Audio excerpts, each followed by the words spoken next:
أعوذ بالله من الشيطان الرجيم.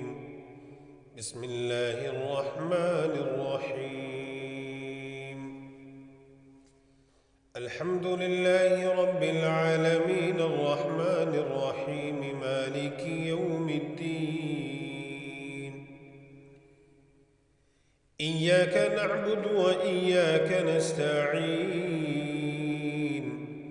اهدنا الصراط المستقيم صراط الذين أنعمت عليهم غير المغضوب عليهم ولا الضالين.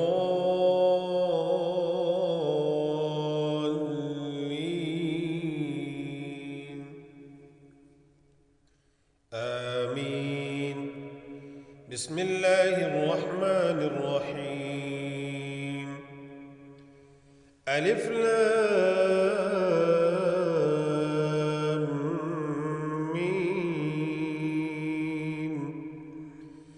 ذلك الكتاب لا ريب فيه هدى للمتقين الذين يؤمنون بالغيب ويقيمون الصلاة ومما رزقناهم ينفقون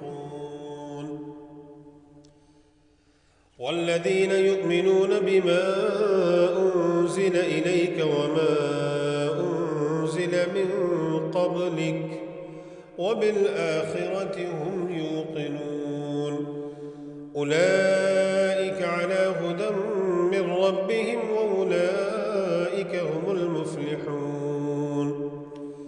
إن الذين كفروا سواء عليهم أأنذرتهم أم لم تنذرهم لا يؤمنون. ختم الله على قلوبهم وعلى سمعهم وعلى أبصارهم غشاوة ولهم عذاب عظيم. ومن الناس من يقول آمنا بالله وباليوم الآخر وما هم بمؤمنين يخادعون الله والذين آمنوا وما يخدعون إلا أنفسهم وما يشعرون. في قلوبهم مرض فزادهم الله مرضا ولهم عذاب أليم بما كانوا يكذبون. وإذا قيل لهم لا تفسدوا في الأرض قالوا إنما نحن مصلحون ألا إنهم هم المفسدون ولكن لا يشعرون. وإذا قيل لهم آمنوا كما آمن الناس قالوا أنؤمن كما آمن السفهاء ألا إنهم هم السفهاء ولكن لا يعلمون. وإذا لقوا الذين آمنوا قالوا آمنا وإذا خلوا إلى شياطينهم قالوا إنا معكم إنما نحن مستهزئون. الله يستهزئ بهم ويمدهم في طغيانهم يعمهون. أولئك الذين اشتروا الضلالة بالهدى فما ربحت تجارتهم وما كانوا مهتدين. مثلهم كمثل الذي استوقد نارا فلما أضاءت ما حوله ذهب الله بنورهم وتركهم في ظلمات لا يبصرون.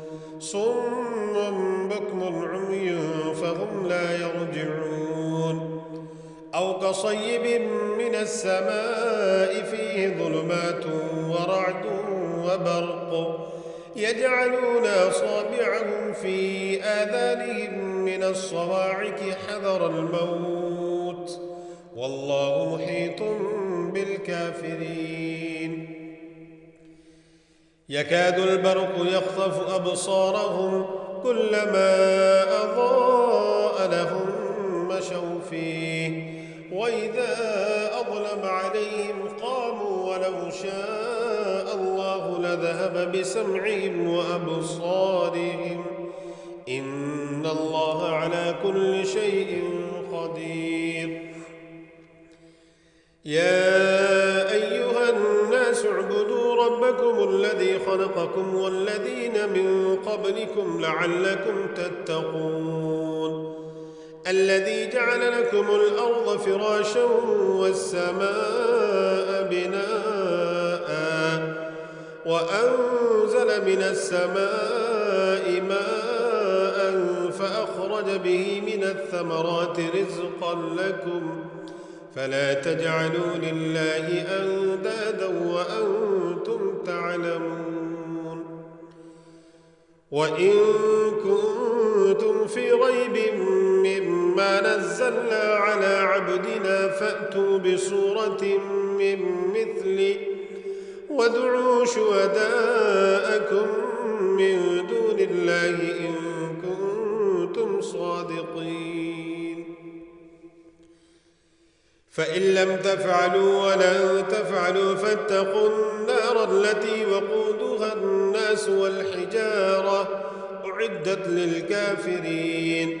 وبشر الذين آمنوا وعملوا الصالحات أن لهم جنات تجري من تحتها الأنهار كلما رزقوا منها من ثمرة رزقا قالوا هذا الذي رزقنا من قبل وأتوا به متشابها ولهم فيها أزواج مطهرة وهم فيها خالدون. إن الله لا يستحيي أن يضرب مثلا ما بعوضة فما فوقها فأما الذين آمنوا فيعلمون أنه الحق من ربهم وأما الذين كفروا فيقولون ماذا أراد الله بهذا مثلا يضل به كثيرا ويهدي به كثيرا وما يضل به إلا الفاسقين.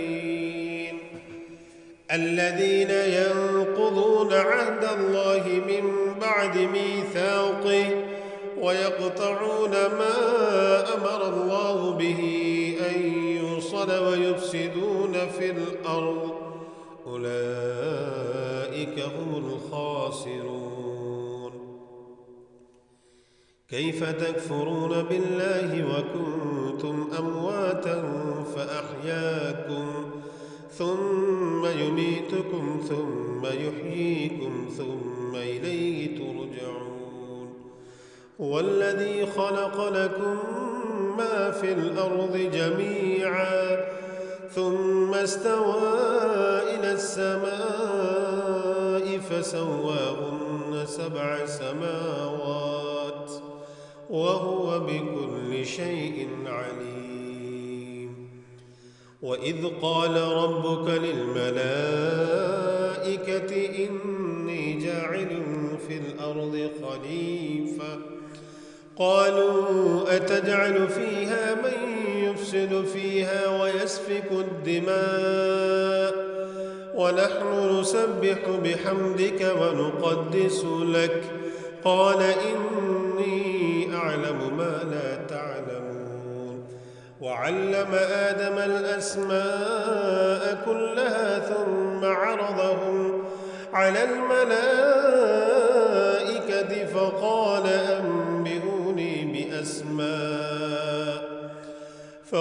أنبئوني بأسماء هؤلاء إن كنتم صادقين. قالوا سبحانك لا علم لنا إلا ما علمتنا إنك أنت العليم الحكيم.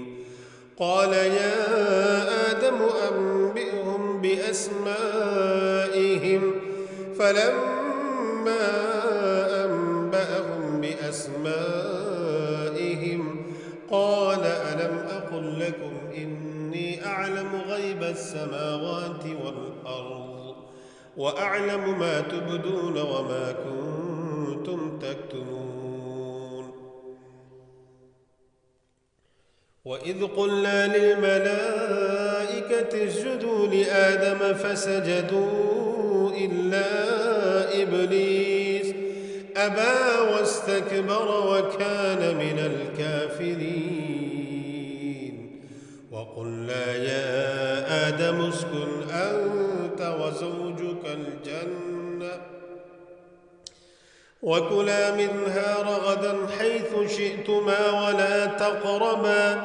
ولا تقربا هذه الشجرة فتكونا من الظالمين فأزلهما الشيطان عنها فأخرجهما مما كانا فيه وقلنا اهبطوا بعضكم لبعض عدو ولكم في الأرض مستقر ومتاع إلى حين فتلقى آدم من ربه كلمات فتاب عليه إنه هو التواب الرحيم قل اهبطوا منها جميعا فإما يأتينكم مني هدى فمن تبع هداي فلا خوف عليهم ولا هم يحزنون والذين كفروا وكذبوا بآياتنا أولئك أصحاب النار هم فيها خالدون يا بني إسرائيل اذكروا نعمتي التي أنعمت عليكم وأوفوا بعهدي أوف بعهدكم وإياي فارهبون وآمنوا بما أنزلت مصدقا لما معكم ولا تكونوا أول كافر به ولا تشتروا بآياتي ثمنا قليلا وإياي فاتقون ولا تلبسوا الحق بالباطل وتكتموا الحق وأنتم تعلمون وأقيموا الصلاة وآتوا الزكاة واركعوا مع الراكعين أتأمرون الناس بالبر وتنسون أنفسكم وأنتم تتلون الكتاب أفلا تعقلون واستعينوا بالصبر والصلاة وإنها لكبيرة إلا على الخاشعين الذين يظنون أنهم ملاقو ربهم وأنهم إليه راجعون يا بني إسرائيل اذكروا نعمتي التي أنعمت عليكم وأني فضلتكم على العالمين واتقوا يوما لا تجزي نفس عن نفس شيئا ولا يقبل منها شفاعة ولا يؤخذ منها عدل ولا هم ينصرون وإذ نجيناكم من آل فرعون يسومونكم سوء العذاب يذبحون أبناءكم ويستحيون نساءكم وفي ذلكم بلاء من ربكم عظيم وإذ فرقنا بكم البحر فأنجيناكم وأغرقنا آل فرعون وأنتم تنظرون وإذ واعدنا موسى 40 ليلة ثم اتخذتم العجل من بعده وأنتم ظالمون ثم عفونا عنكم من بعد ذلك لعلكم تشكرون وإذ آتينا موسى الكتاب والفرقان لعلكم تهتدون وإذ قال موسى لقومه يا قوم إنكم ظلمتم أنفسكم باتخاذكم العجل فتوبوا إلى بارئكم فاقتلوا أنفسكم ذلكم خير لكم عند بارئكم فتاب عليكم إنه هو التواب الرحيم. وإذ قلتم يا موسى لن نؤمن لك حتى نرى الله جهرة فأخذتكم الصاعقة وأنتم تنظرون ثم بعثناكم من بعد موتكم لعلكم تشكرون وظللنا عليكم الغمام وأنزلنا عليكم المن والسلوى كلوا من طيبات ما رزقناكم وما ظلمونا ولكن كانوا أنفسهم يظلمون. وإذ قلنا ادخلوا هذه القرية فكلوا منها حيث شئتم رغدا وادخلوا الباب سجدا وقولوا حطة نغفر لكم خطاياكم وسنزيد المحسنين. فبدل الذين ظلموا قولا غير الذي قيل لهم فأنزلنا على الذين ظلموا رجزا من السماء بما كانوا يفسقون. وإذ استسقى موسى لقومه فقلنا اضرب بعصاك الحجر فانفجرت منه 12 عينا قد علم كل أناس مشربهم كلوا واشربوا من رزق الله ولا تعثوا في الأرض مفسدين. وإذ قلتم يا موسى لن نصبر على طعام واحد فادع لنا ربك يخرج لنا مما تنبت الأرض من بقلها وقثائها وفومها وعدسها وبصلها قال تستبدلون الذي هو أدنى بالذي هو خير اهبطوا مصرا فإن لكم ما سألتم وضربت عليهم الذلة والمسكنة وباءوا بغضب من الله ذلك بأنهم كانوا يكفرون بآيات الله ويقتلون النبيين بغير الحق ذلك بما عصوا وكانوا يعتدون.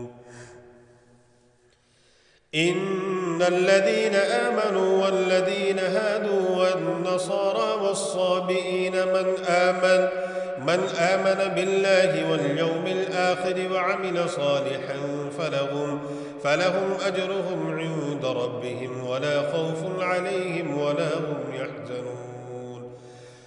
وإذا أخذنا ميثاقكم ورفعنا فوقكم الطور خذوا ما آتيناكم بقوة واذكروا ما فيه لعلكم تتقون ثم توليتم من بعد ذلك فلولا فضل الله عليكم ورحمته لكنتم من الخاسرين. ولقد علمتم الذين اعتدوا منكم في السبت فقلنا لهم كونوا قردة خاسئين فجعلناها نكالا لما بين يديها وما خلفها وموعظة للمتقين. وإذ قال موسى لقومه إن الله يأمركم أن تذبحوا بقرة قالوا أتتخذنا هزوا قال أعوذ بالله أن أكون من الجاهلين. قالوا ادع لنا ربك يبين لنا ما هي قال إنه يقول إنها بقرة لا فارض ولا بكر عوان بين ذلك فافعلوا ما تؤمرون. قال ادع لنا ربك يبين لنا ما لونها قال إنه يقول إنها بقرة صفراء فاقع لونها تسر الناظرين. قالوا ادع لنا ربك يبين لنا ما هي إن البقرة شابه علينا وإنا إن شاء الله لمهتدون قال إنه يقول إنها بقرة لا ذلول تثير الأرض ولا تسقي الحرث مسلمة لا شية فيها قالوا الآن جئت بالحق فذبحوها وما كادوا يفعلون وإذ قتلتم نفسا فادارأتم فيها والله مخرج ما كنتم تكتمون فقلنا اضربوه ببعضها كذلك يحيي الله الموتى ويريكم آياته لعلكم تعقلون ثم قست قلوبكم من بعد ذلك فهي كالحجارة أو أشد قسوة وإن من الحجارة لما يتفجر منه الأنهار وإن منها لما يشقق فيخرج منه الماء وإن منها لما يهبط من خشية الله وما الله بغافل عما تعملون أفتطمعون أن يؤمنوا لكم وقد كان فريق منهم يسمعون كلام الله ثم يحرفونه من بعد ما عقلوه وهم يعلمون وإذا لقوا الذين آمنوا قالوا آمنا وإذا خلا بعضهم إلى بعض قالوا أتحدثونهم بما فتح الله عليكم ليحاجوكم به عند ربكم أفلا تعقلون أولا يعلمون أن الله يعلم ما يسرون وما يعلنون ومنهم أميون لا يعلمون الكتاب إلا أماني وإن هم إلا يظنون فويل للذين يكتبون الكتاب بأيديهم ثم يقولون هذا من عند الله ليشتروا به ثمنا قليلا فويل لهم مما كتبت أيديهم وويل لهم مما يكسبون وقالوا لن تمسنا النار إلا أياما معدودة قل اتخذتم عند الله عهدا فلن يخلف الله عهدا أم تقولون على الله ما لا تعلمون بلى من كسب سيئة وأحاطت به خطيئته فأولئك أصحاب النار هم فيها خالدون والذين آمنوا وعملوا الصالحات أولئك أصحاب الجنة هم فيها خالدون وإذ أخذنا ميثاق بني إسرائيل لا تعبدون إلا الله وبالوالدين إحسانا وذي القربى واليتامى والمساكين وقولوا للناس حسنا وأقيموا الصلاة وآتوا الزكاة ثم توليتم إلا قليلا منكم وأنتم معرضون وإذ أخذنا ميثاقكم لا تسفكون دماءكم ولا تخرجون أنفسكم من دياركم ثم أقررتم وأنتم تشهدون ثم أنتم هؤلاء تقتلون أنفسكم وتخرجون فريقا منكم من ديارهم تظاهرون عليهم بالإثم والعدوان وإن يأتوكم أسارى تفادوهم وهو محرم عليكم إخراجهم أفتؤمنون ببعض الكتاب وتكفرون ببعض فما جزاء من يفعل ذلك منكم إلا خزي في الحياة الدنيا ويوم القيامة يردون إلى أشد العذاب وما الله بغافل عما تعملون. أولئك الذين اشتروا الحياة الدنيا بالآخرة فلا يخفف عنهم العذاب ولا هم ينصرون. ولقد آتينا موسى الكتاب وقفينا من بعده بالرسل وآتينا عيسى ابن مريم البينات وأيدناه بروح القدس أفكلما جاءكم رسول بما لا تهوى أنفسكم استكبرتم ففريقا كذبتم وفريقا تقتلون. وقالوا قلوبنا غلف بل لعنهم الله بكفرهم فقليلا ما يؤمنون. ولما جاءهم كتاب من عند الله مصدق لما معهم وكانوا من قبل يستفتحون على الذين كفروا فلما جاءهم ما عرفوا كفروا به فلعنة الله على الكافرين. بئس ما اشتروا به أنفسهم أن يكفروا بما أنزل الله بغيا أن ينزل الله من فضله على من يشاء من عباده فباءوا بغضب على غضب وللكافرين عذاب مهين. وإذا قيل لهم آمنوا بما أنزل الله قالوا نؤمن بما أنزل علينا ويكفرون بما وراءه وهو الحق مصدقا لما معهم. قل فلم تقتلون أنبياء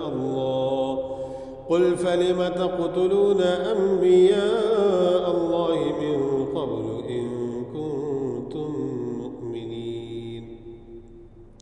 ولقد جاءكم موسى بالبينات ثم اتخذتم العجل من بعده وأنتم ظالمون.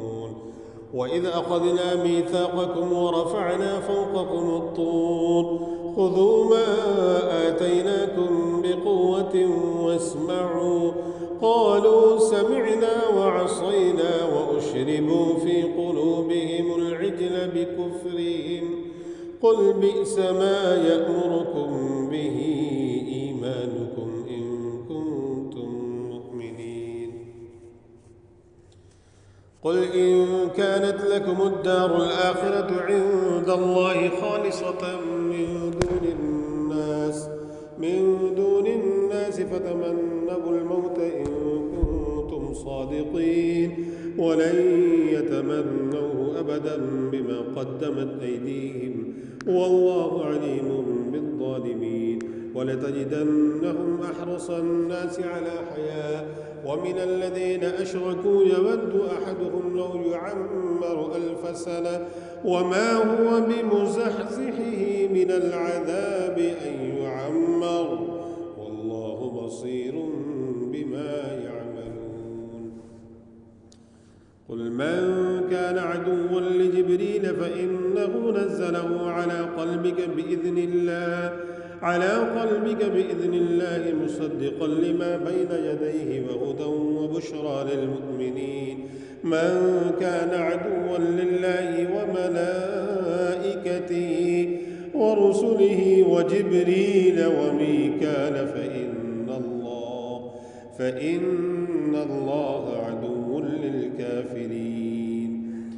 ولقد أنزلنا إليك آيات بينات وما يكفر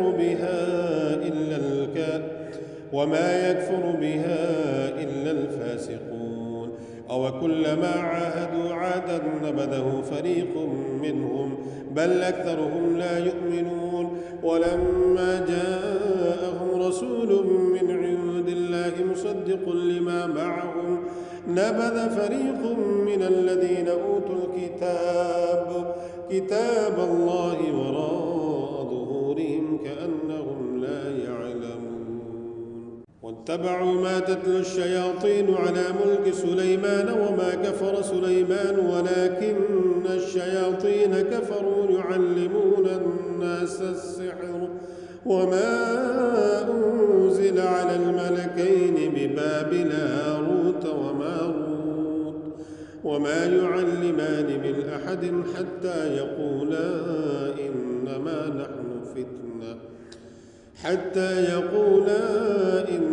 نحن فتنة فلا تكفر فيتعلمون منهما ما يفرقون به بين المرء وزوجه وما هم بضارين به من أحد إلا بإذن الله ويتعلمون ما يضرهم ولا ينفعهم ولقد علموا لمن اشتراه ما له في الآخرة من خلاق ولبئس ما شروا به أنفسهم لو كانوا يعلمون. ولو أنهم آمنوا واتقوا لمثوبة من عند الله خير لو كانوا يعلمون. يا أيها الذين آمنوا لا تقولوا راعنا وقولوا انظرنا واسمعوا وللكافرين عذاب أليم. ما يود الذين كفروا من أهل الكتاب ولا المشركين أن ينزل عليكم من خير من ربكم والله يختص برحمته من يشاء والله ذو الفضل العظيم. ما ننسخ من آية أو ننسها نأت بخير منها أو مثلها ألم تعلم أن الله على كل شيء قدير. ألم تعلم أن الله له ملك السماوات والأرض وما لكم من دون الله من ولي ولا نصير. أم تريدون أن تسألوا رسولكم كما سئل موسى من قبل ومن يتبدل الكفر بالإيمان فقد ضل سواء السبيل. ود كثير من أهل الكتاب لو يردونكم من بعد إيمانكم كفارا حسدا من عند أنفسهم من بعد ما تبين لهم الحق فاعفوا واصفحوا حتى يأتي الله بأمره إن الله على كل شيء قدير. وأقيموا الصلاة وآتوا الزكاة وما تقدموا لأنفسكم من خير تجدوه عند الله إن الله بما تعملون بصير.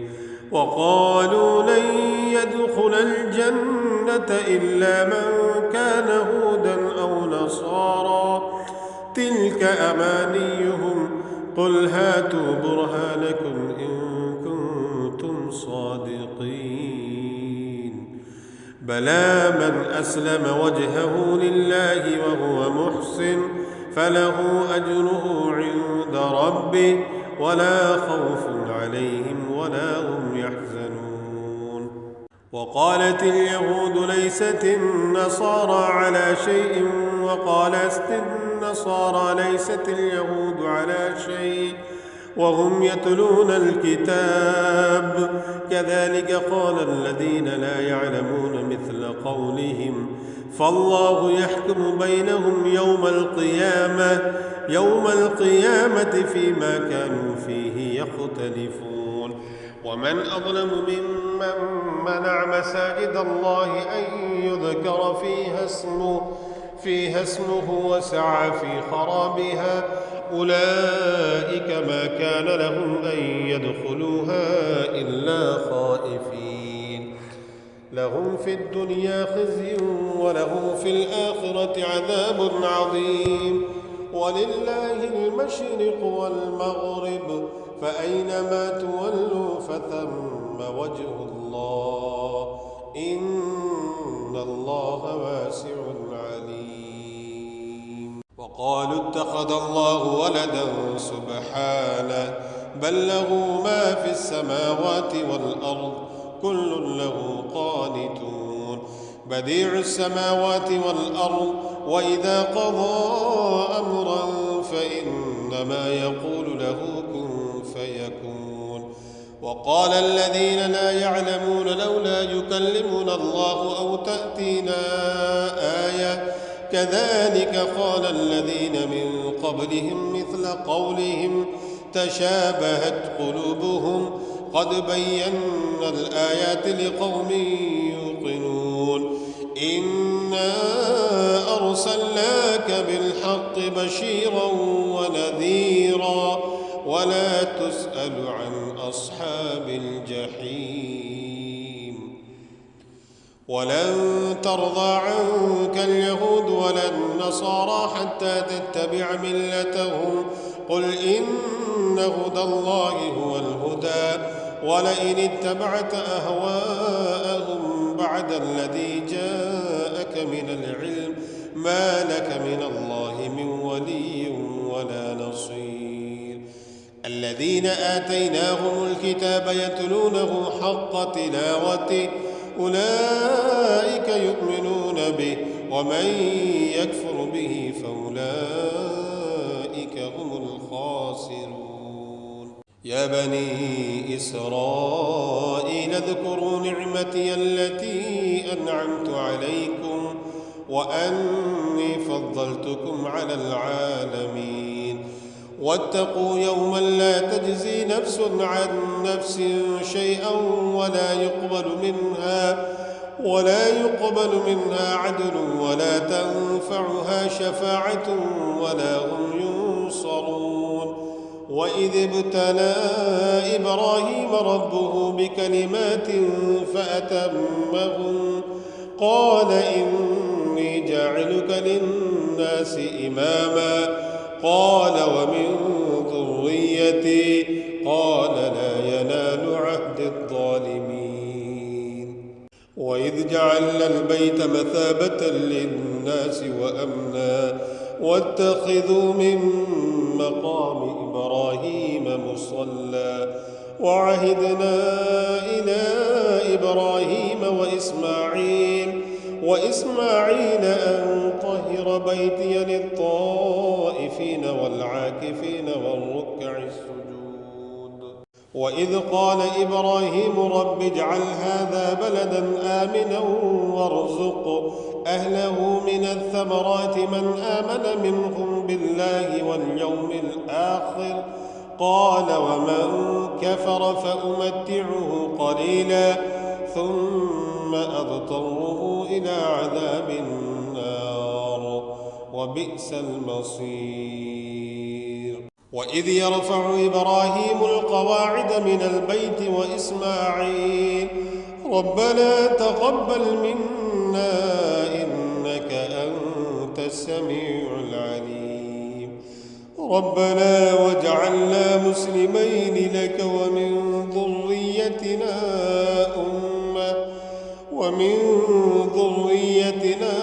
أمة مسلمة لك وأرنا مناسكنا وتب علينا إنك أنت التواب الرحيم. ربنا وابعث فيهم رسولا منهم يتلو عليهم آياتك ويعلمهم الكتاب والحكمة ويزكيهم إنك أنت العزيز الحكيم. ومن يرغب عن ملة إبراهيم إلا من سفه نفسه ولقد اصطفيناه في الدنيا وإنه في الآخرة لمن الصالحين. إذ قال له ربه أسلم قال أسلمت لرب العالمين. ووصى بها إبراهيم بنيه ويعقوب يا بني إن الله اصطفى لكم الدين فلا تموتن إلا وأنتم مسلمون. أم كنتم شهداء إذ حضر يعقوب الموت إذ قال لبنيه ما تعبدون من بعدي قالوا نعبد إلهك وإله آبائك إبراهيم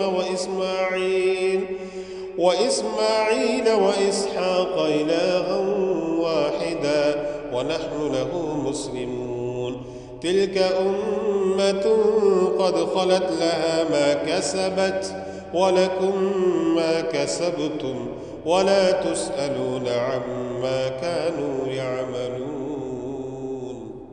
وقالوا كونوا هودا أو نصارى تهتدوا قل بل ملة إبراهيم حنيفا وما كان من المشركين قولوا آمنا بالله وما أنزل إلى إبراهيم وإسماعيل وإسحاق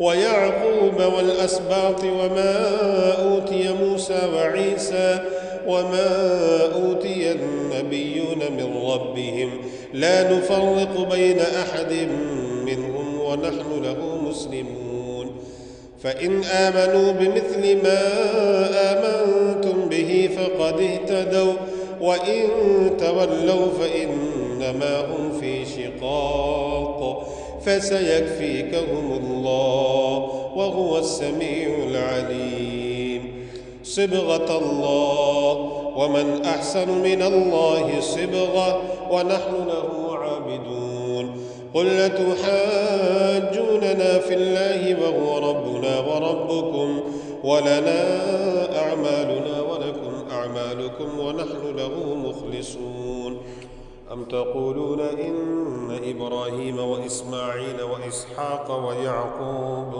ويعقوب والأسباط كانوا هودا أو نصارى قل أأنتم أعلم أم الله ومن أظلم ممن كتم شهادة عنده من الله وما الله بغافل عما تعملون تلك أمة قد خلت لها ما كسبت ولكم ما كسبتم ولا تسألون عما كانوا يعملون سيقول السفهاء من الناس ما ولاهم عن قبلتهم التي كانوا عليها قل لله المشرق والمغرب يهدي من يشاء إلى صراط مستقيم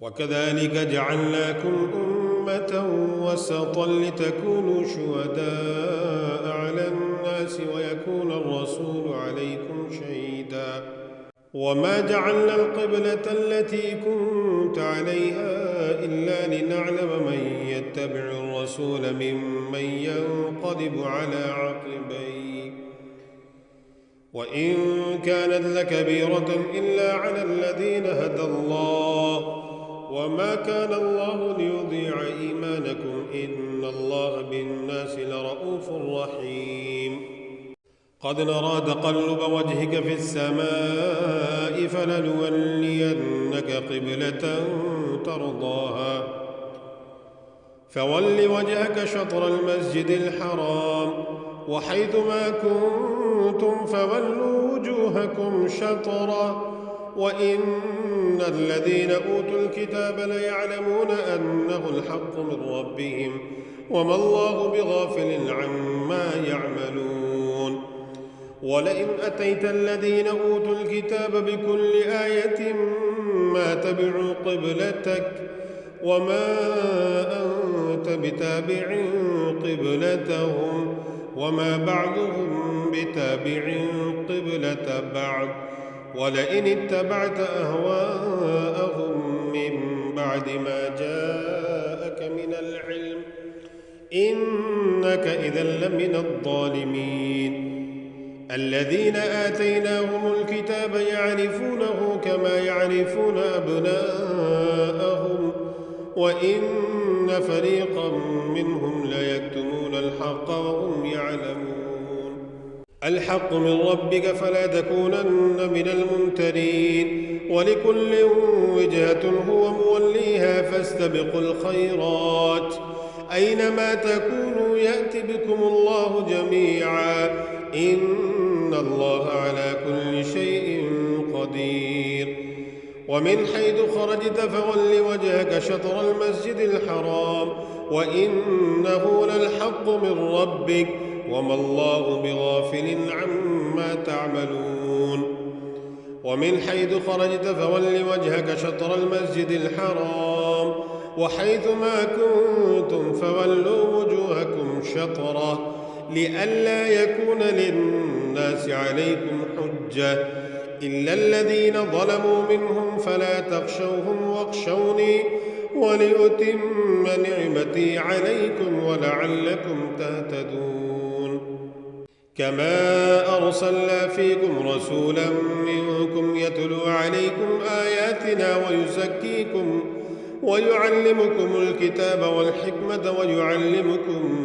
ما لم تكونوا تعلمون فاذكروني أذكركم واشكروا لي ولا تكفرون يا أيها الذين آمنوا استعينوا بالصبر والصلاة إن الله مع الصابرين ولا تقولوا لمن يقتل في سبيل الله أموات بل أحياء ولكن لا تشعرون ولنبلونكم بشيء من الخوف والجوع ونقص من الأموال والأنفس والثمرات وبشر الصابرين الذين إذا أصابتهم مصيبة قالوا إنا لله وإنا إليه راجعون أولئك عليهم صلوات من ربهم ورحمة وأولئك هم المهتدون إن الصفا والمروة من شعائر الله فمن حج البيت أو اعتمر فلا جناح عليه أن يطوف بهما ومن تطوع خيرا فإن الله شاكر عليم إن الذين يكتمون ما أنزلنا من البينات والهدى من بعد ما بيناه للناس في الكتاب أولئك يلعنهم الله ويلعنهم اللاعنون إلا الذين تابوا وأصلحوا وبينوا فأولئك أتوب عليهم وأنا التواب الرحيم إن الذين كفروا وماتوا وهم كفار أولئك عليهم لعنة الله والملائكة والناس أجمعين خالدين فيها لا يخفف عنهم العذاب ولا هم ينظرون وإلهكم إله واحد لا إله إلا هو الرحمن الرحيم إن في خلق السماوات والأرض واختلاف الليل والنهار والفلك التي تجري في البحر بما ينفع الناس وما أنزل الله من السماء من ماء فأحيا به الأرض بعد موتها وبث فيها من كل دابة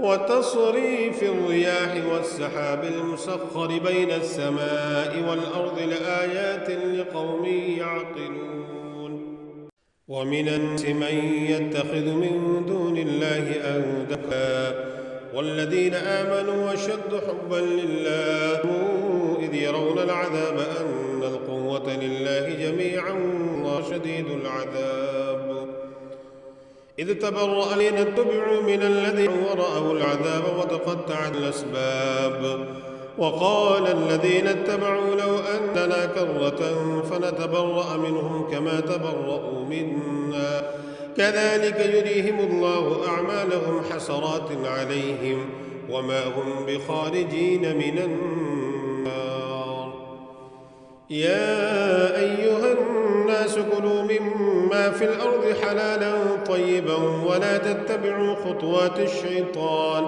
إنه لكم عدو مبين إنما يأمركم بالسوء والفحشاء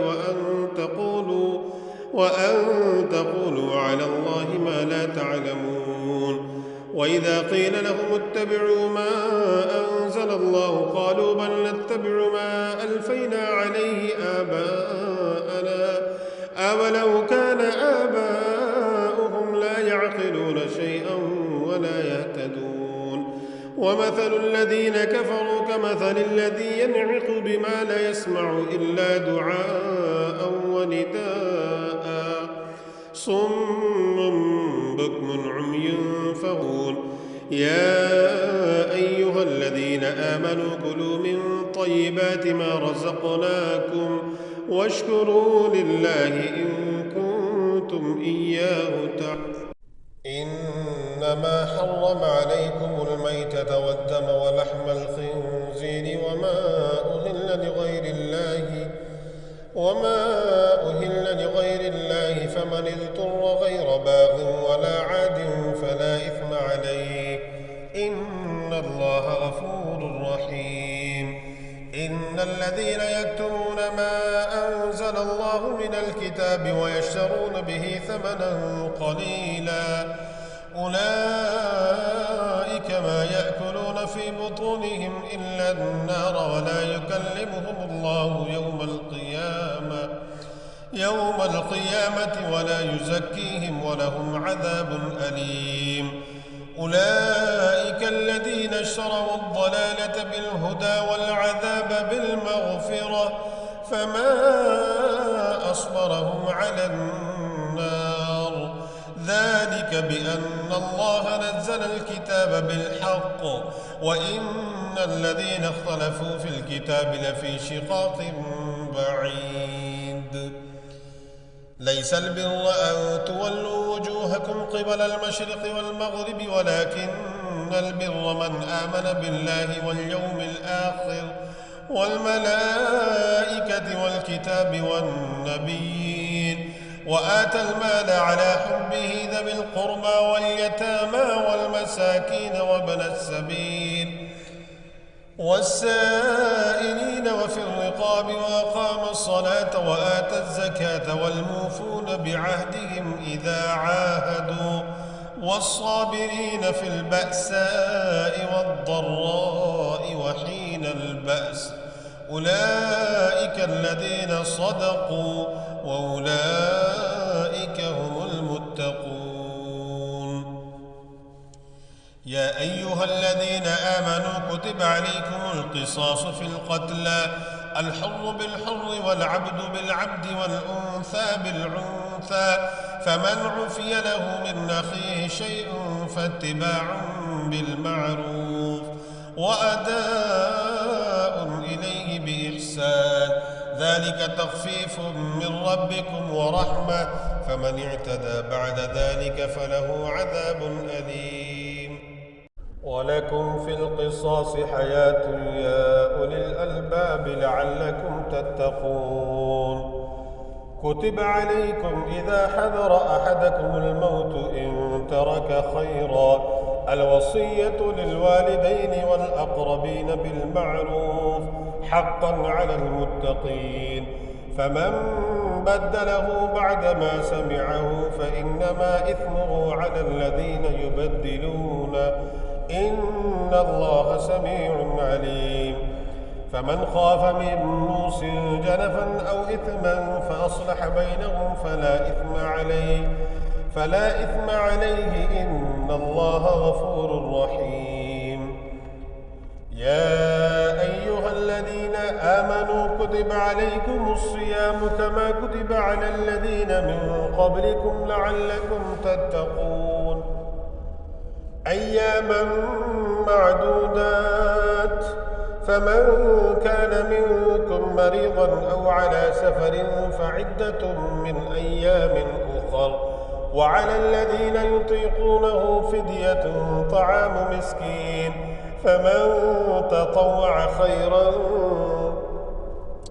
فمن تطوع خيرا فهو خير له، وأن تصوموا خير لكم إن كنتم تعلمون.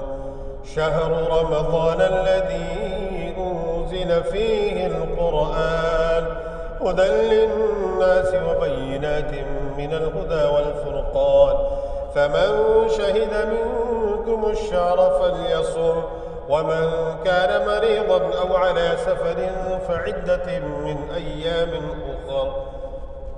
يريد الله بكم اليسر ولا يريد بكم العسر، ولتكملوا العدة ولتكبروا الله على ما هداكم ولعلكم تشكرون.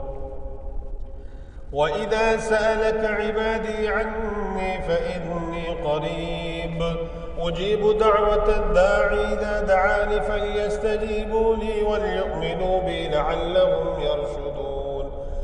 أحل لكم ليلة الصيام الرفث إلى نسائكم هن لباس لكم وأنتم لباس لهن، علم الله أنكم كنتم تختانون أنفسكم فتاب عليكم وعفى عنكم، فالآن باشروهن وابتغوا ما كتب الله لكم وكلوا واشربوا حتى يتبين لكم الخيط الأبيض من الخيط الأسود من الفجر، ثم أتموا الصيام إلى الليل، ولا تباشروهن وأنتم عاكفون في المساجد، تلك حدود الله فلا تقربوها، كذلك يبين الله آياته للناس لعلهم يتقون. ولا تأكلوا أموالكم بينكم بالباطل وتدلوا بها إلى الحكام لتأكلوا فريقا من أموال الناس بالإثم وأنتم تعلمون. يسألونك عن الأهلة قل هي مواقيت للناس والحج، وليس البر بأن تأتوا البيوت من ظهورها ولكن البر من اتقى، وأتوا البيوت من أبوابها واتقوا الله لعلكم تفلحون.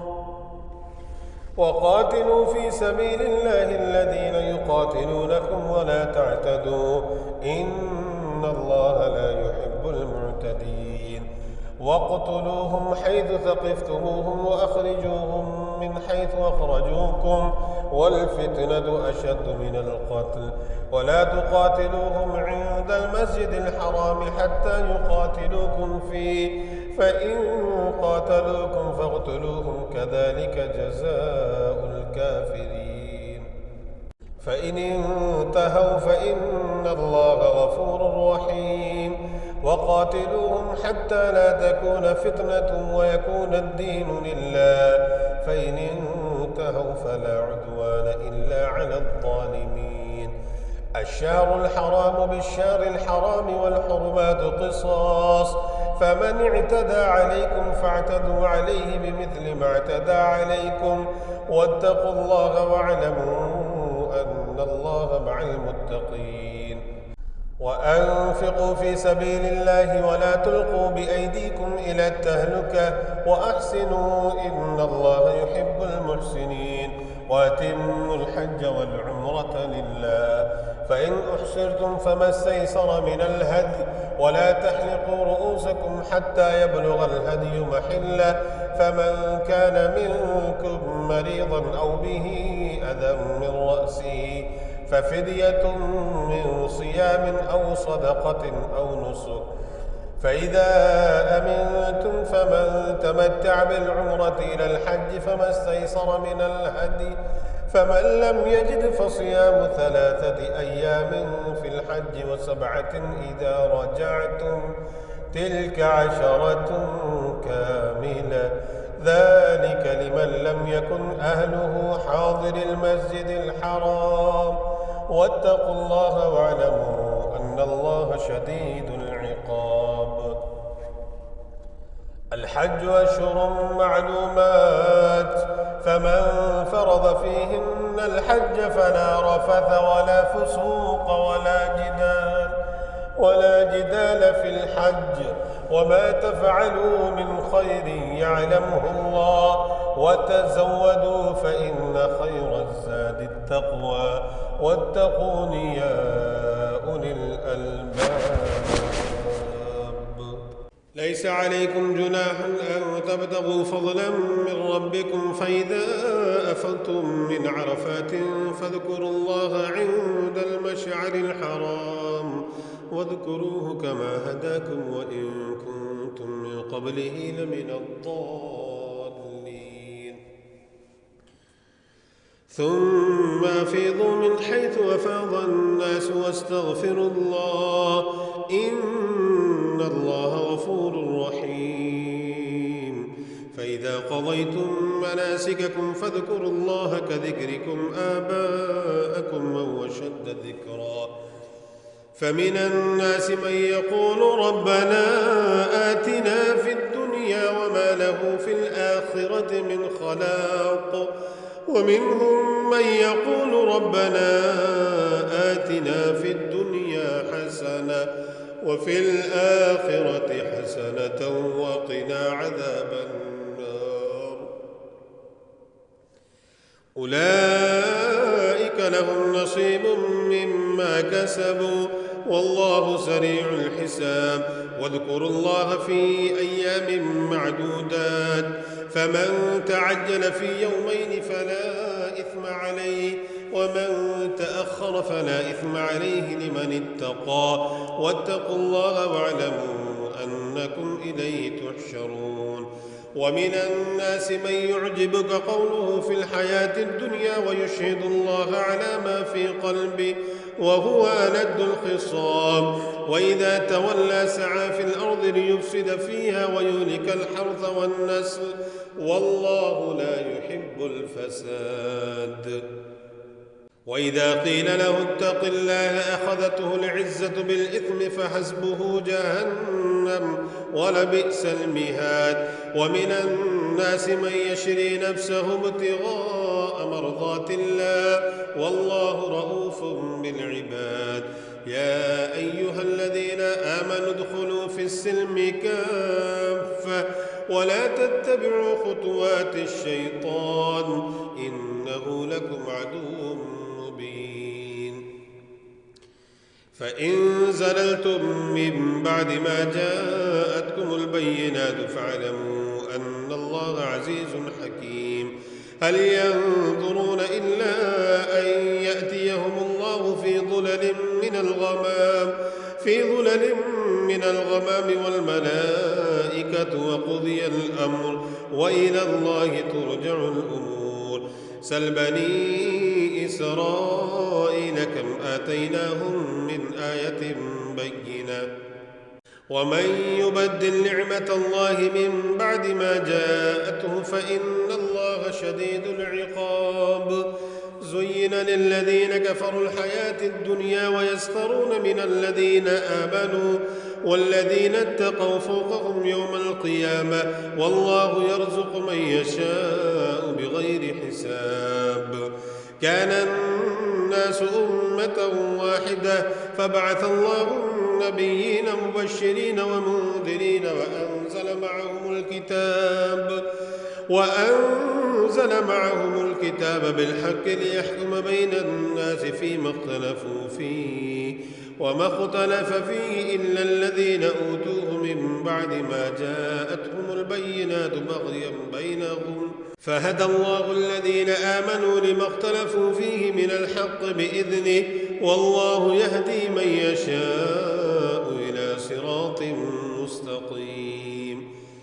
أم حسبتم أن تدخلوا الجنة ولما يأتكم مثل الذين خلوا من قبلكم مستهم البأساء والضراء وزلزلوا حتى يقول الرسول والذين آمنوا معه متى نصر الله ألا إن نصر الله قريب. يسألونك ماذا ينفقون قل ما أنفقتم من خير فللوالدين والأقربين واليتامى والمساكين والأقربين واليتامى والمساكين وابن السبيل، وما تفعلوا من خير فإن الله به عليم. كتب عليكم القتال وهو كره لكم، وعسى أن تكرهوا شيئا وهو خير لكم، وعسى أن تحبوا شيئا وهو شر لكم، والله يعلم وأنتم لا تعلمون.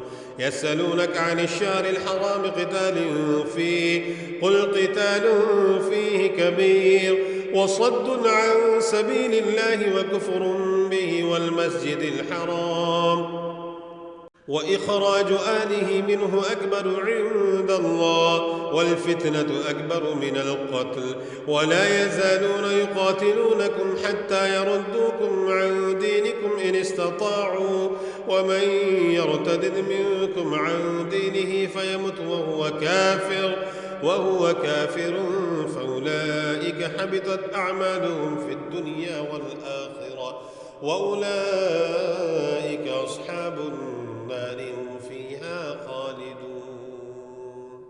إن الذين آمنوا والذين هاجروا وجاهدوا في سبيل الله أولئك يرجون رحمة الله والله غفور رحيم.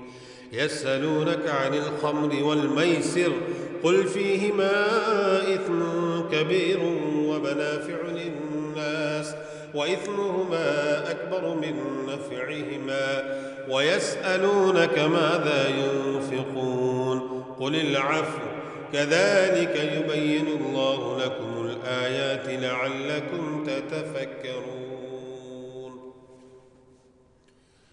في الدنيا والآخرة.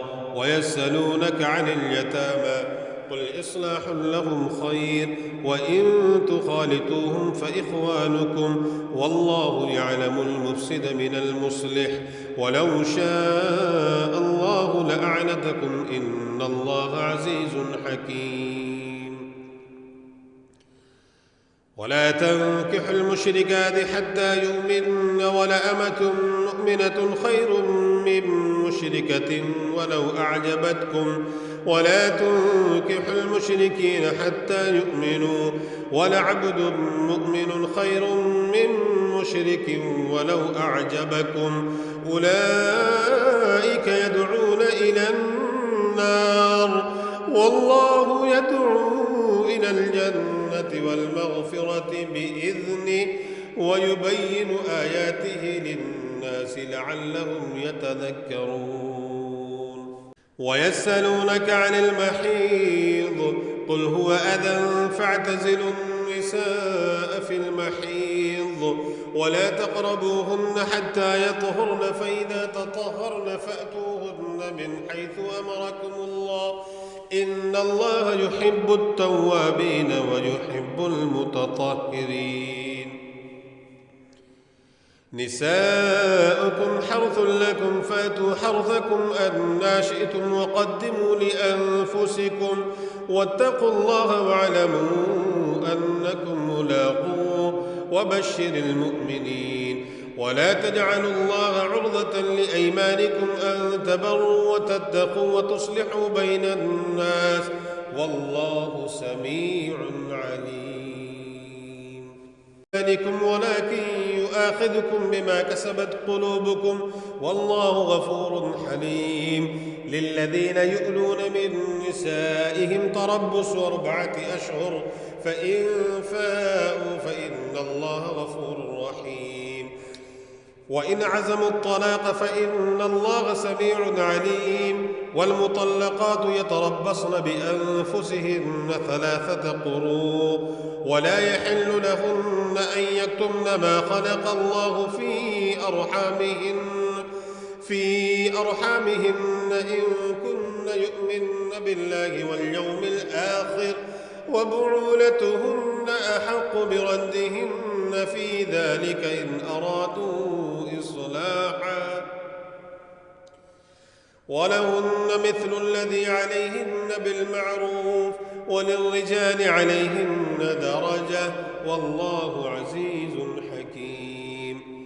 الطلاق 2 مرتان، فإمساك بمعروف أو تسريح بإحسان.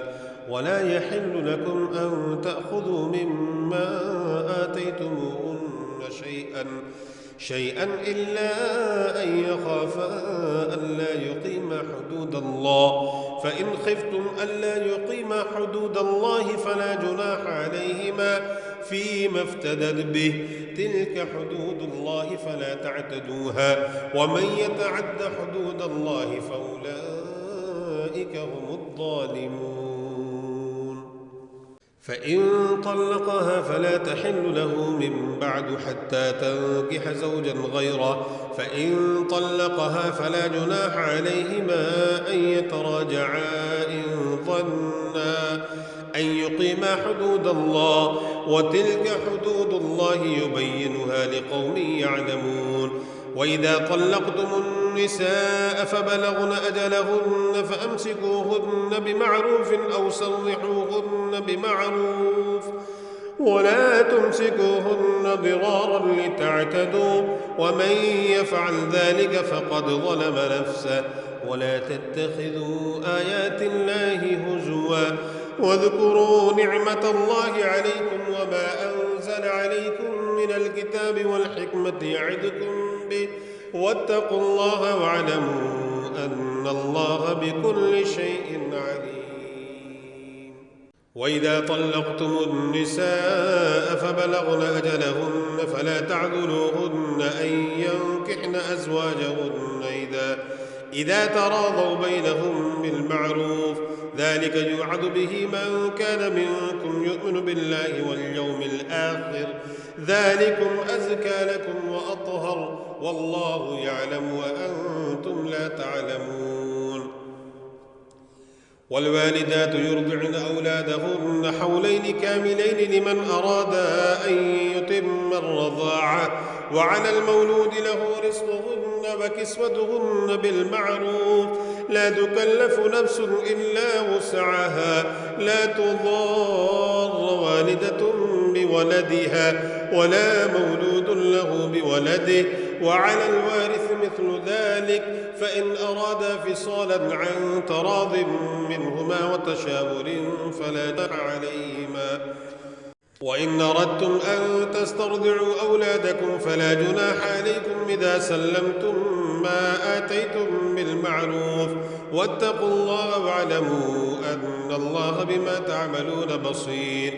والذين يتوفون منكم ويذرون أزواجا يتربصن بأنفسهن 4 أشهر و10، فإذا بلغن أجلهن فلا جناح عليكم فيما فعلن في أنفسهن بالمعروف، والله بما تعملون خبير. ولا جناح عليكم فيما عرضتم به من خطبة النساء أو أكننتم في أنفسكم، علم الله أنكم ستذكرونهن ولكن لا تواعدهن سرا إلا أن تقولوا قولا معروفا، ولا تعزموا عقدة النكاح حتى يبلغ الكتاب أجله، واعلموا أن الله يعلم ما في أنفسكم فاحذروا، واعلموا أن الله غفور حليم. لا جناح عليكم إن طلقتم النساء ما لم تمسوهن أو تفرضوا لهن فريضة، ومتعوهن على الموسع قدره وعلى المقدر قدره متاعا بالمعروف حقا على المحسنين. وإن طلقتموهن من قبل أن تمسوهن وقد فرضتم لهن فريضة فنصف ما فرضتم إلا أن يعفون أو يعفو الذي بيده عقدة النكاح، وأن تعفوا أقرب للتقوى، ولا تنسوا الفضل بينكم إن الله بما تعملون بصير. حافظوا على الصلوات والصلاة الوسطى وقوموا لله قانتين، فإن خفتم فرجالا أو ركبانا، فإذا أمنتم فاذكروا الله كما علمكم ما لم تكونوا تعلمون. والذين يتوفون منكم ويذرون أزواجا وصية لأزواجهم متاعا إلى الحول غير إخراج، فإن خرجن فلا جناح عليكم فيما فعلن في أنفسهن من معروف، والله عزيز حكيم. وللمطلقات متاع بالمعروف حقا على المتقين، كذلك يبين الله لكم آياته لعلكم تعقلون. ألم تر إلى الذين خرجوا من ديارهم وهم ألوف حذر الموت فقال لهم الله موتوا ثم أحياهم، إن الله لذو فضل على الناس ولكن أكثر الناس لا يشكرون. وقاتلوا في سبيل الله واعلموا أن الله سميع عليم. من ذا الذي يقرض الله قرضا حسنا فيضاعفه له أضعافا كثيرة، والله يقبض ويبسط وإليه ترجعون. ألم تر إلى الملأ من بني إسرائيل من بعد موسى إذ قالوا لنبي لهم ابعث لنا ملكا نقاتل في سبيل الله، قال هل عسيتم إن كتب عليكم القتال ألا تقاتلوا؟ قالوا وما لنا ألا نقاتل في سبيل الله وقد أخرجنا من ديارنا وأبنائنا، فلما كتب عليهم القتال تولوا إلا قليلا منهم، والله عليم بالظالمين. وقال لهم نبيهم إن الله قد بعث لكم طالوت ملكا، قالوا أنى يكون له الملك علينا ونحن أحق بالملك منه ولم يؤت سعة من المال، قال إن الله اصطفاه عليكم وزاده بسطة في العلم والجسم، والله يؤتي ملكه من يشاء، والله واسع عليم. وقال لهم نبيهم إن آية ملكه أن يأتيكم التابوت فيه سكينة من ربكم وبقية مما ترك آل موسى وآل هارون تحمله الملائكة، إن في ذلك لآية لكم إن كنتم مؤمنين. فلما فصل طالوت بالجنود قال إن الله مبتليكم بنهر، فمن شرب منه فليس مني، ومن لم يطعمه فإنه مني إلا من اغترف غرفة بيده، فشربوا منه إلا قليلا منهم، فلما جاوزه هو والذين آمنوا معه قالوا لا طاقة لنا اليوم بجالوت وجنوده، قال الذين يظنون أنهم ملاقو الله كم من فئة قليلة غلبت فئة كثيرة بإذن الله، والله مع الصابرين. ولما برزوا لجالوت وجنوده قالوا ربنا أفرغ علينا صبرا وثبت أقدامنا وانصرنا على القوم الكافرين، فهزموهم بإذن الله. وقتل داود جالوت وآتاه الله الملك والحكمة وعلمه مما يشاء، ولولا دفع الله الناس بعضهم ببعض لفسدت الأرض ولكن الله ذو فضل على العالمين. تلك آيات الله نتلوها عليك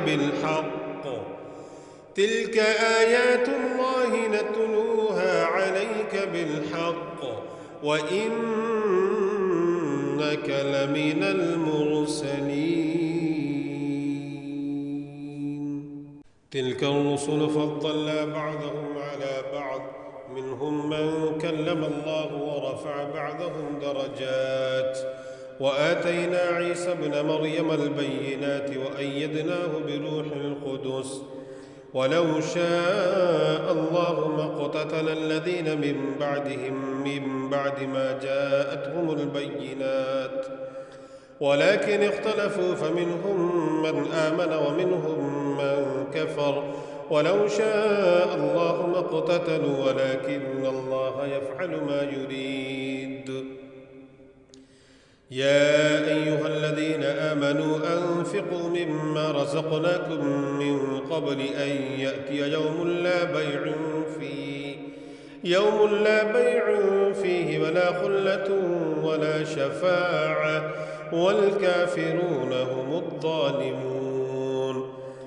الله لا إله إلا هو الحي القيوم لا تأخذه سنة ولا نوم له ما في السماوات وما في الأرض من ذا الذي يشفع عنده إلا بإذنه يعلم ما بين أيديهم وما خلفهم ولا يحيطون بشيء من علمه إلا بما شاء وسع كرسيه السماوات والأرض ولا يؤوده حفظهما وهو العلي العظيم.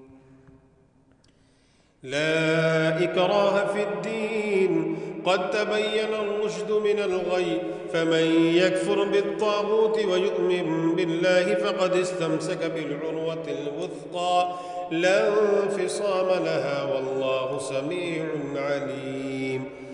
الله ولي الذين آمنوا يخرجهم من الظلمات إلى النور والذين كفروا أولياؤهم الطاغوت يخرجونهم من النور إلى الظلمات أولئك أصحاب النار هم فيها خالدون.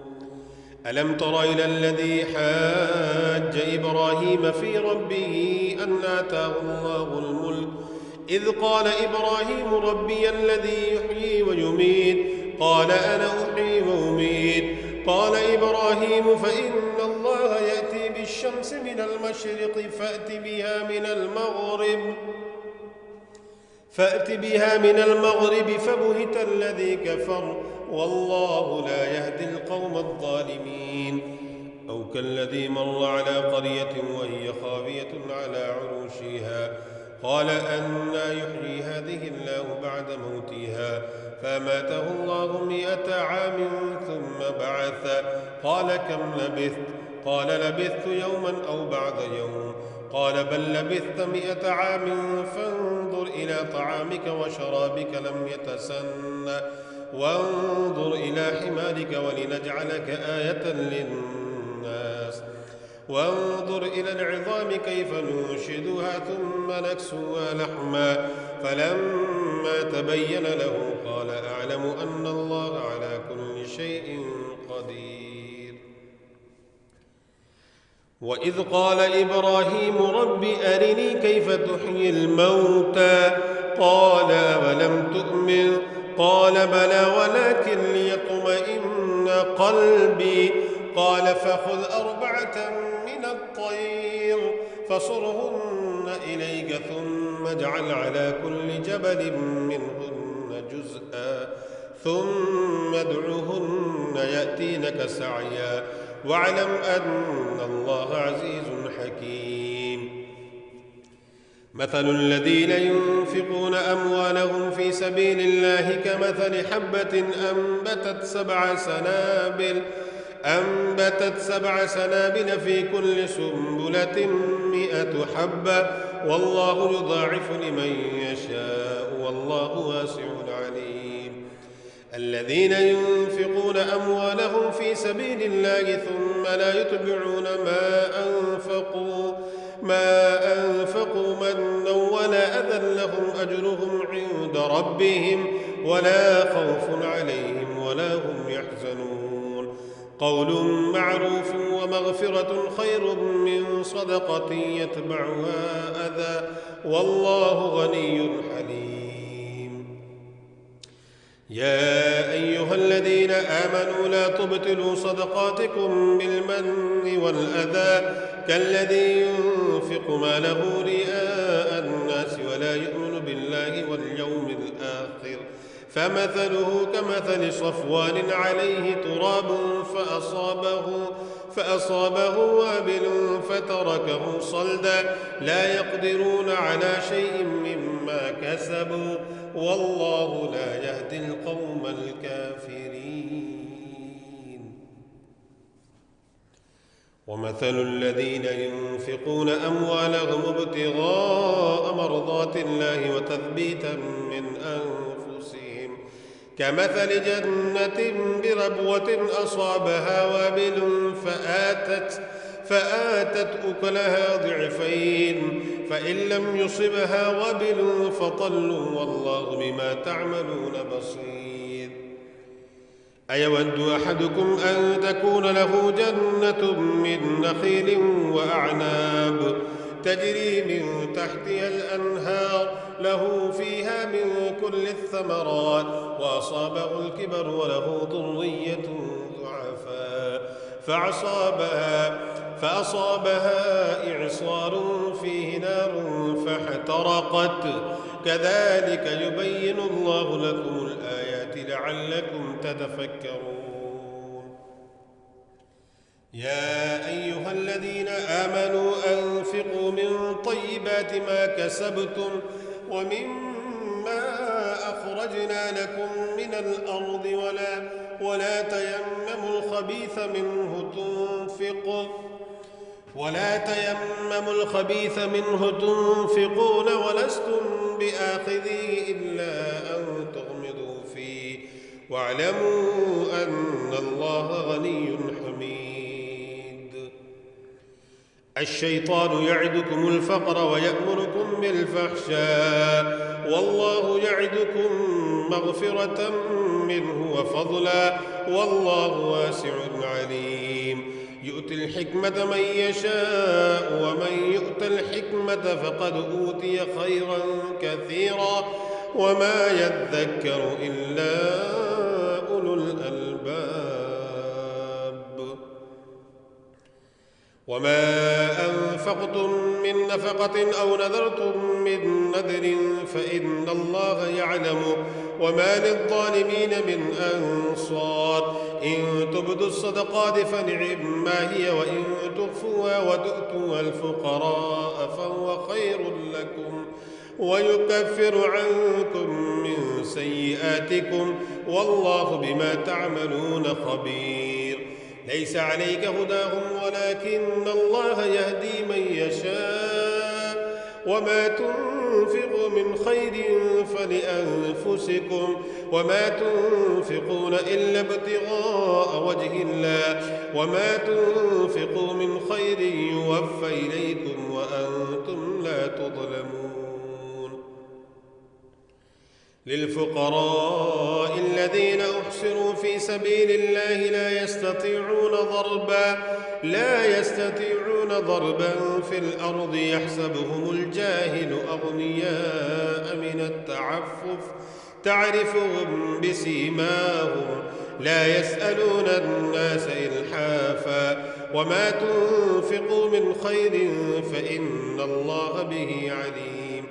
الذين ينفقون أموالهم بالليل والنهار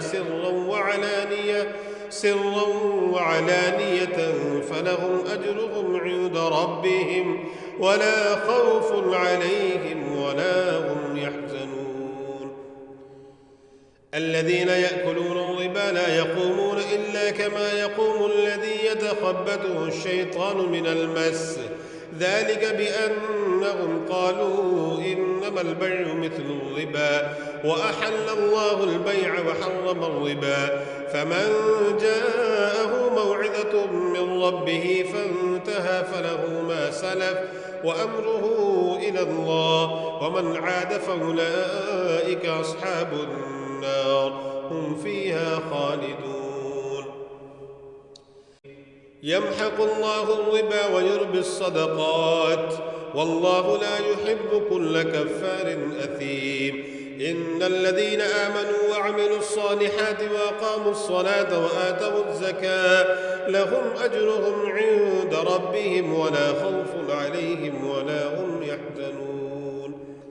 يا أيها الذين آمنوا اتقوا الله وذروا ما بقي من الربا إن كنتم مؤمنين، فإن لم تفعلوا فأذنوا بحرب من الله ورسوله، وإن تبتم فلكم رؤوس أموالكم لا تظلمون ولا تظلمون، وإن كان ذو عسرة فنظرة إلى ميسرة، وأن تصدقوا خير لكم إن كنتم تعلمون. واتقوا يوما ترجعون فيه إلى الله ثم توفى كل نفس ما كسبت وهم لا يظلمون. يا أيها الذين آمنوا إذا تداينتم بدين إلى أجل مسمى فاكتبوه وليكتب بينكم كاتب بالعدل ولا يأب كاتب أن يكتب كما علمه الله فليكتب وليملل الذي عليه الحق وليتق الله ربه ولا يبخس منه شيئا، فإن كان الذي عليه الحق سفيها أو ضعيفا أو لا يستطيع أن يمل هو فليملل وليه بالعدل، واستشهدوا شهيدين من رجالكم، فإن لم يكونا رجلين فرجل وامرأتان ممن ترضون من الشهداء أن تضل إحداهما فتذكر إحداهما الأخرى، ولا يأبى الشهداء إذا ما دعوا، ولا تسأموا أن تكتبوه صغيرا أو كبيرا إلى أجله، ذلكم مقسط عند الله وأقوم للشهادة، وأدنى ألا ترتابوا إلا أن تكون تجارة حاضرة تديرونها بينكم فليس عليكم جناح ألا تكتبوها، ولا يأبى الشهداء إذا ما دعوا، ولا تسأموا أن تكتبوه صغيرا أو كبيرا إلى أجله، ذلكم أقسط عند الله وأقوم للشهادة، وأدنى ألا ترتابوا إلا أن تكون تجارة حاضرة تديرونها بينكم فليس عليكم جناح ألا تكتبوها، وأشهدوا إذا تبايعتم، ولا يضار كاتب ولا شهيد، وإن تفعلوا فإنه فسوق بكم، واتقوا الله ويعلمكم الله والله بكل شيء عليم. وإن كنتم على سفر ولم تجدوا كاتبا فرهان مقبوضة، فإن أمن بعضكم بعضا فليؤد الذي اؤتمن أمانته وليتق الله ربه ولا تكتموا الشهادة، ومن يكتمها فإنه آثم قلبه والله بما تعملون عليم. لله ما في السماوات وما في الأرض، وإن تبدوا ما في أنفسكم أو تخفوه يحاسبكم به الله فيغفر لمن يشاء ويعذب من يشاء والله على كل شيء قدير. آمن الرسول بما أنزل إليه من ربه والمؤمنون كل آمن بالله وملائكته وكتبه ورسله لا نفرق بين أحد من رسله وقالوا سمعنا وأطعنا غفرانك ربنا وإليك المصير. لا يكلف الله نفسا إلا وسعها لها ما كسبت وعليها ما اكتسبت ربنا لا تؤاخذنا إن نسينا أو أخطأنا ربنا ولا تحمل علينا إصرا كما حملته على الذين من قبلنا ربنا ولا تحملنا ما لا طاقة لنا به واعف عنا واغفر لنا وارحمنا أنت مولانا فانصرنا على القوم الكافرين.